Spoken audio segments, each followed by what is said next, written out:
Bueno,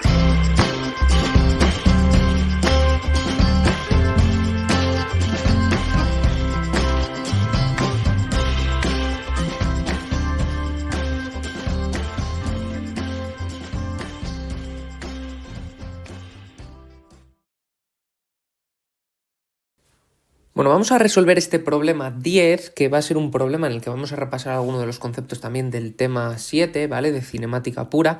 Dice que el movimiento de un paracaidista viene dado por el siguiente vector de posición, y me dan ahí el vector de posición con su componente X y su componente Y, con los vectores unitarios y J, ¿vale? En metros y t en segundos, demuestra que en el eje Y solo actúa la fuerza gravitatoria sobre el paracaidista de masa 65 kilos y que sobre el eje X el viento sopla hacia la derecha de forma constante, que no hay rozamiento.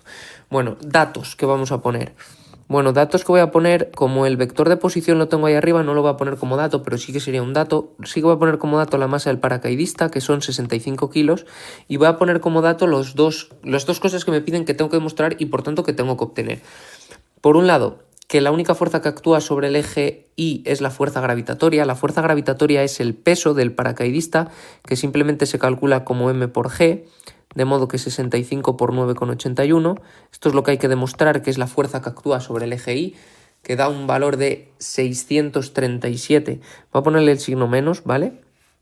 Vamos a ponerle en modo vectorial, es decir, le vamos a poner menos 637,65. Y como me dice que en el eje Y, por tanto, J. Esto es lo que tengo que demostrar yo en el eje Y, que la fuerza es esa de ahí, y que en el eje X, ¿vale? Vamos a llamar F sub X, es una fuerza derecha de forma, es decir, que sopla hacia la derecha, por tanto va a ser mayor que 0, ¿vale? Tiene que ser mayor que 0, porque si fuera menor que 0 soplaría hacia la izquierda, y constante, es decir, no depende del tiempo. Esto es lo que hay que demostrar. Bueno, ¿y cómo lo vamos a demostrar? Lo vamos a demostrar gracias a la segunda ley de Newton.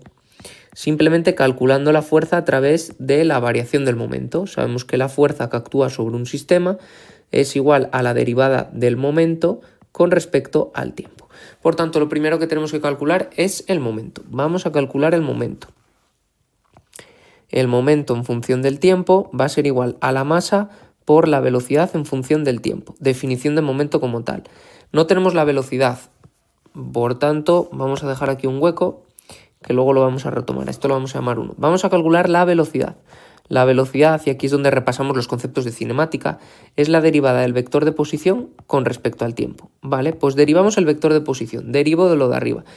La derivada de 0,5t cuadrado es t y la derivante de 25t es 25. Todo esto y más la derivada de 5400 es 0,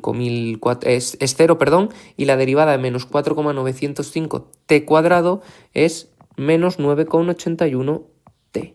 Y esto por J. Vale, esta sería la velocidad en metros segundo. Ya podemos calcular el momento.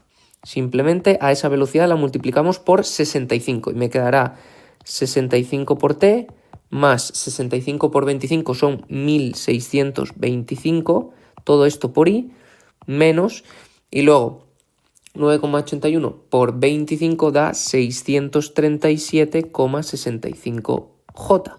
Y esto ya es kilogramo metro segundo. Ahora ya vamos a aplicar esta ecuación de aquí arriba que habíamos dejado, que vamos a llamar 2, que es la segunda ley de Newton, y me va a ayudar a saber cómo es la fuerza, ¿vale? Cómo es la fuerza total. Derivamos el momento con respecto al tiempo. La derivada de 65t es 65 y la derivada de 1625 es 0. Por tanto, me queda esto aquí. Me he olvidado aquí una t, perdonad. Y la derivada en menos 637,65t pues es menos 637,65 y por J.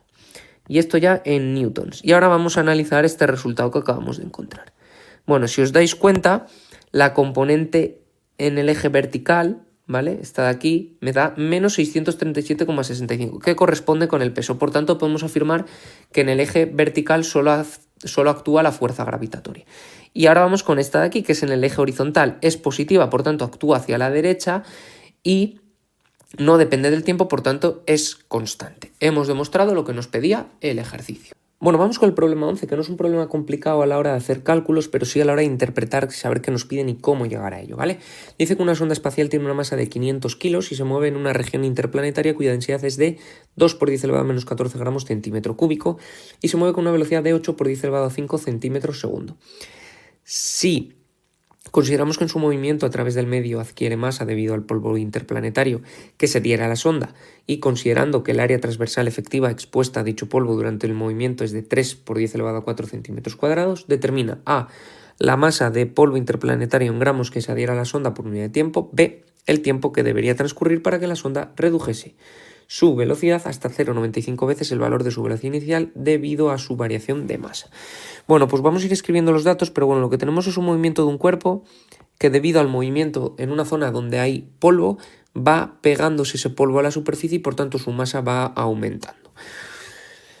Tenemos una masa inicial que vamos a llamar M0 de la sonda de 500 kilos. Ahí está. Tenemos una densidad interplanetaria de 2 por 10 elevado a menos 14 gramos centímetro cúbico. Tenemos una velocidad inicial de la nave de 8 por 10 elevado a 5 centímetros cada segundo. Y tenemos una superficie expuesta que es de 3 por 10 elevado a 4 centímetros cuadrados. Estos son los datos y vamos con el apartado A. Bueno, el apartado A, lo que nosotros necesitamos para calcular esa masa de polvo interplanetario en gramos que se adhiere cada segundo es saber cuánto o qué volumen ocupa dicha sonda al cabo de un segundo. ¿Vale? El volumen que ocupa dicha sonda al cabo de un segundo simplemente bastará con decir, vale, pues si tengo no sé cuánta superficie expuesta y esa superficie se va moviendo a ciertos centímetros cada segundo, multiplicando ambas magnitudes obtendré qué volumen está expuesto cada segundo y por tanto al pasar ese volumen por la zona donde hay polvo, todo ese polvo se ha quedado adherido, ¿vale? Eso es lo que vamos a ir viendo. Entonces, volumen expuesto cada segundo. Volumen expuesto al segundo. Vamos a llamarle el volumen al segundo, ¿vale? V entre T. Será simplemente la superficie que tenemos expuesta por la velocidad de la nave, ¿vale? Por la velocidad de la nave inicial. Ese será el volumen expuesto cada segundo. Perfecto. Multiplicamos la superficie que es expuesta, que es 3 por 10 elevado a 4. Y esta vez voy a poner las unidades para que veáis que van saliendo como yo quiero. Y la velocidad es 8 por 10 elevado a 5 centímetros cada segundo. Y si no me equivoco deberían salir centímetros cúbicos cada segundo. Y efectivamente eso es lo que sale. Salen exactamente 2,4 por 10 elevado a 10 centímetros cúbicos cada segundo. Esto que acabamos de encontrar es el volumen de la nave expuesta cada segundo, expuesta a que se le pegue el polvo, ¿vale? Entonces ahora, como nosotros sabemos que la masa se calcula simplemente como la densidad por el volumen, como no nos piden la masa sino que nos lo piden por unidad de tiempo, dividimos ambos lados por tiempo, ¿veis? Y V entre T lo acabo de calcular y la densidad la tenemos. Por tanto, la masa adherida a la nave cada segundo va a ser igual a la densidad, y voy a poner las unidades otra vez, gramos centímetro cúbico, por el volumen cada segundo.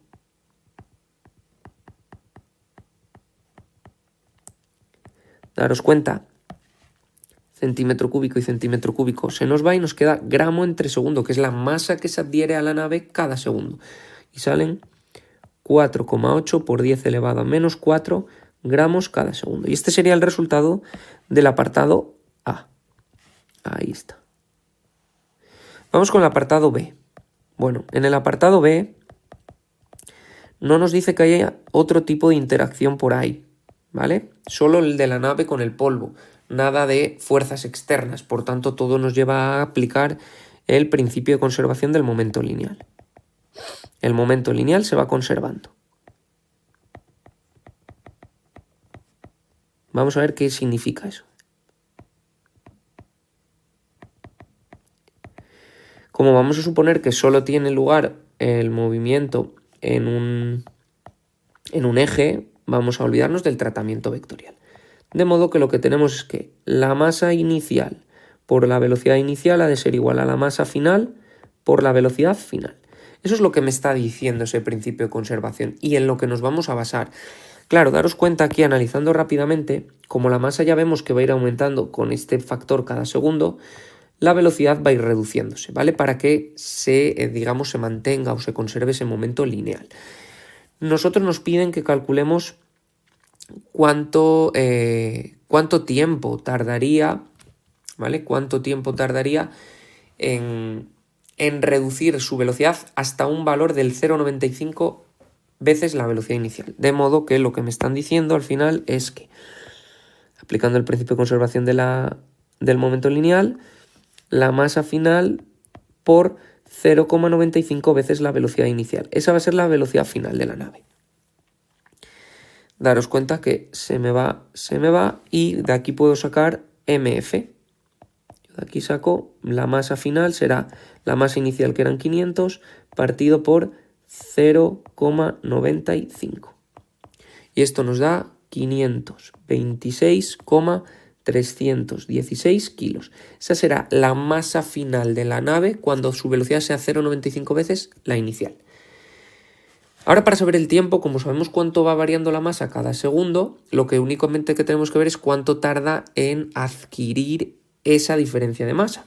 Por tanto, lo primero que voy a calcular es la diferencia de masa con respecto a la original, que será la masa final menos la masa inicial, que son 526,316 kilos. Bueno, los kilos ya ahora sí que no los voy a ir poniendo, menos 500. Y esto nos da 26,316 kilos que ha adquirido. Lo va a pasar a gramos. 26,316 gramos. Eso es lo que ha adquirido. Ahora, para pasar al tiempo que tarda en adquirirlo, basta con aplicar un factor de conversión.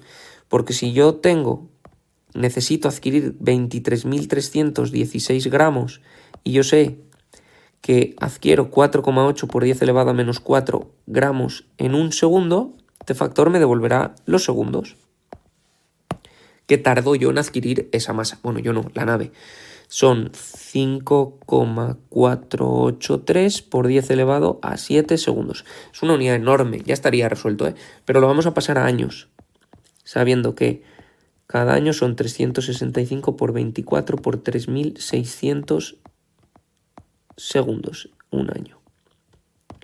Y esto nos da un total de 1,74 años. Bueno, pues en 1,74 años la nave habrá reducido su velocidad a 0,95 veces el valor inicial debido a ese aumento de masa que ha tenido por culpa de que se le está pegando el polvo interplanetario.